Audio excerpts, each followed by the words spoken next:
Welcome sa Tagalog Horoscope, ang iyong gabay sa pang-araw-araw na buhay. Dito, hatid namin ang iyong horoscope araw-araw.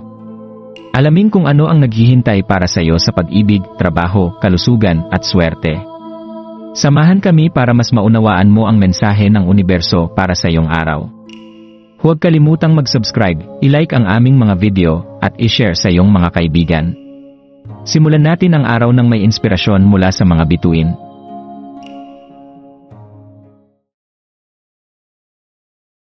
Narito ang iyong pang-araw-araw na horoscope para sa Leo ngayong Enero 22, 2025 sa masiglang Miyerkules na ito. Ang enerhiya ng buwan sa ilalim ng Scorpio ay nagdadala ng matinding liwanag na tumatama sa iyong pagkatao. Ginigising ang mapangahas na espiritu na bumubuo sa iyong pagkakakilanlan. Habang nilalampasan mo ang araw, hayaang ang iyong likas na instincts ang magbigay gabay sa iyo. Tulad ng isang kumpas sa gitna ng alon ng emosyon na maaaring bumalot sa iyong paligid. Ang Scorpio Moon ay nagbibigay ng kakaibang init sa iyong panloob na apoy. Hinihikayat kang tuklasin hindi lamang ang mga bagong karanasan sa iyong kapaligiran, kundi pati na rin ang mga nakatagong aspeto ng iyong sarili. Ang enerhiyang ito ay parang isang panibagong lakas na nagsasabi sa iyo na buksan ang iyong isipan sa posibilidad ng pagbabago at pagsisiyasat ng mas malalim na kahulugan ng buhay. Habang isinasabuhay ang ika-negatibo 23 araw ng buwan, ito ay isang perpektong pagkakataon upang pagnilayan ang mga bagay na nakatago sa ilalim ng iyong panlabas na anyo. Ang enerhiya ng araw na ito ay tila nagtutulak sa iyo upang tingnan ang mga bagay na minsang ipinagwalang bahala, ang mga damdamin, alaala, o karanasang maaaring nakatago, ngunit naghihintay lamang na maunawaan.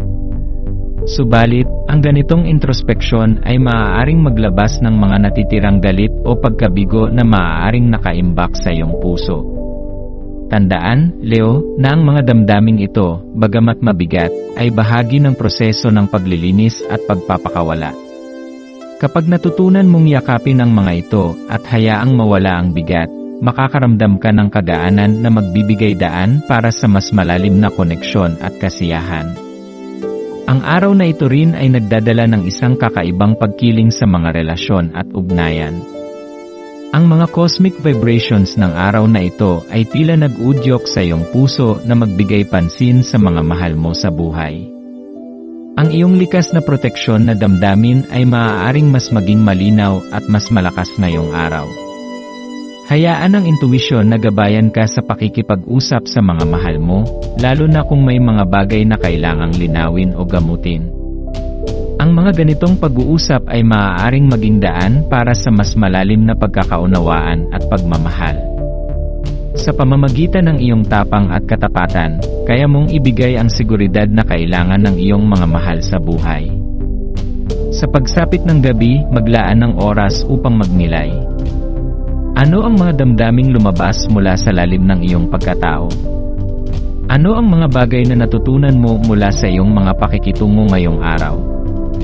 Habang iniisip mo ang mga tanong na ito, tandaan na ang mundo ay puno ng misteryo at ang bawat sandali ng introspeksyon ay nagbibigay daan sa iyo upang mas makilala ang iyong sarili.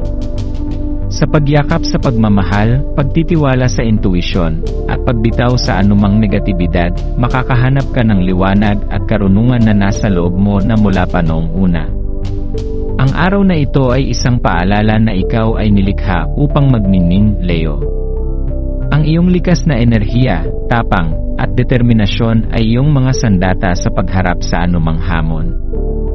Sa bawat hakbang na ginawa mo ngayong araw, sa bawat pagmumuni-muni, sa bawat salita ng pag-ibig, at sa bawat pagpapatawad, unti-unti mong nahuhubog ang isang mas maliwanag na kinabukasan.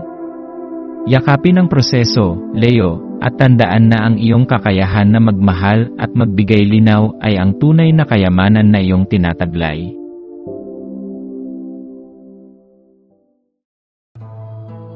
Maraming salamat sa panonood ng iyong horoscope ngayon araw.